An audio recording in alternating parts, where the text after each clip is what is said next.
আর একটা প্রশ্ন ঘুরপাক খাচ্ছে, সেটা হচ্ছে যে মুস্তফা খেমেনি কি বেঁচে আছেন কি না।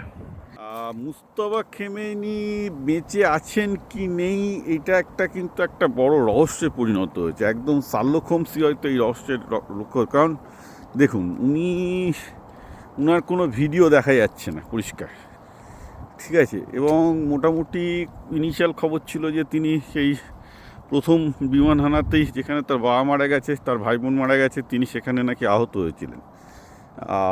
পিট সেটসগেট, যিনি ওয়ার্ড সেক্রেটারি, সে অবশ্য বিশ্বাস করার কিছু নেই, তিনি বলছেন যে আইদার মুস্তফা খেমেনি কোমাতে আছেন বা গুরুতর আহত বা মারা গেছেন, তার নামে সব কিছু চলছে, কিন্তু তিনি বেঁচে নেই অ্যাকচুয়ালি, ঠিক আছে। কারণ তার বেঁচে থাকার কোনো প্রমাণ কিন্তু পাওয়া যাচ্ছে না। একটা অডিও এসছে, টেপ, কিন্তু সেটাও জেনুইন টেপ কিনা বা ভয়েস মডুলেশন তো আজকাল কোনো ব্যাপারই না, কোনো ভালো রকম ভিডিও পাওয়া যাচ্ছে না তার কাছ থেকে। তো এটা একটা যুদ্ধের একটা বড় রহস্য হতে চলেছে যে মুস্তফা খেমেনি কোথায়।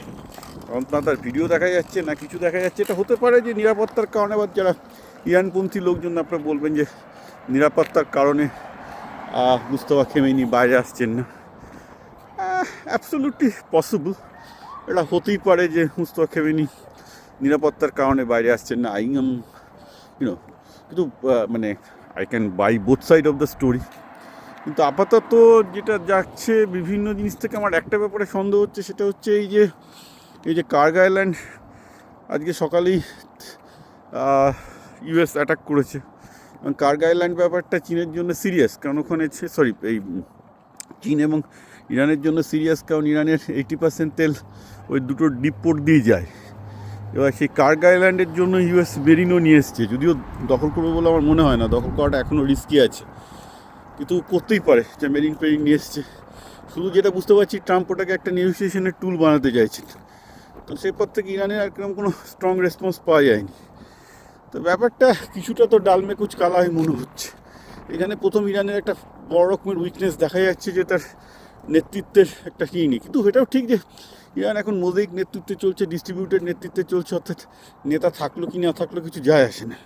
কারণ ইরান, ইরাক, সিরিয়া, লিবিয়া এদের পতন দেখেছে, এবং দেখে বুঝেছিল যে খেমেনির ওপর বা সেন্ট্রালাইজ লিডারশিপ থাকলে ইরানকে একদিনে শেষ করে দেবে ইউএস, যেটা হয়েছিল লিবিয়ার ক্ষেত্রে, সিরিয়ার ক্ষেত্রে বা ইরাকের ক্ষেত্রে। তো তার জন্যে তারা যে বর্তমান যে স্ট্র্যাটেজি নিয়েছে বোঝা যাচ্ছে। কিন্তু একদম লিডার না থাকলে অন্য জায়গায় এসে কিন্তু জিনিসটা হবে। যেমন এই কার্গো আইল্যান্ডের ওপর রেসপন্স, এবার কার্গো আইল্যান্ড যদি ইউএস দখল করে, প্রথম প্রশ্ন উঠবে যে আইআরজিসি কোন ইউনিট ওটাকে রেজিস্ট করবে, কারণ এই মুহূর্তে ওটা একটা বড় অ্যাসেট ইরানের। কারণ ওটাকে রেজিস্ট করতে গেলে প্রচুর বেশি ইরানের বড় রকমের কোঅর্ডিনেটেড অ্যাটাকের দরকার হবে। এখন যদি এরকম ডিস্ট্রিবিউটেড অ্যাটাক করে, তাহলে এরকম বড় কোঅর্ডিনেটেড অ্যাটাক ইরান করতে পারবে কি না, সেটা কিন্তু একটা সুন্দর জায়গায় চলে যাবে। তো আমরা দেখবো, কারণ এক্ষেত্রে ইরান আমাদেরকে অনেক কিছু সারপ্রাইজ দিয়েছে। দেখতে হবে যে ইরান এই ব্যাপারটা তো নিশ্চয়ই ভেবে রেখেছে, দেখা যাক কী রেসপন্স করে। কিন্তু আপাতত যা দেখাচ্ছে, কার্গো আইল্যান্ড যদি ইউএস দখল করে বসে, সেক্ষেত্রে কিন্তু ইউএসের আর ইরান দখল করার দরকার নেই। ইরানের ইকোনমি এতটা ক্রিপলড হয়ে যাবে, এবং স্টেট অফ হরমুজ সরাসরি ইউএসের দখলে চলে আসবে সেক্ষেত্রে। হ্যাঁ, কারণ একবার কার্গো আইল্যান্ড দখল করলে কী হবে, কার্গো আইল্যান্ড পুরোপুরি যদি ইউএস মেরিন দখল করতে পারে, যেটা হবে সেটা হচ্ছে গাইরোস মাউন্টেন থেকে যে মিসাইলগুলো ছুড়বে সেগুলো এক্সপোজ হবে।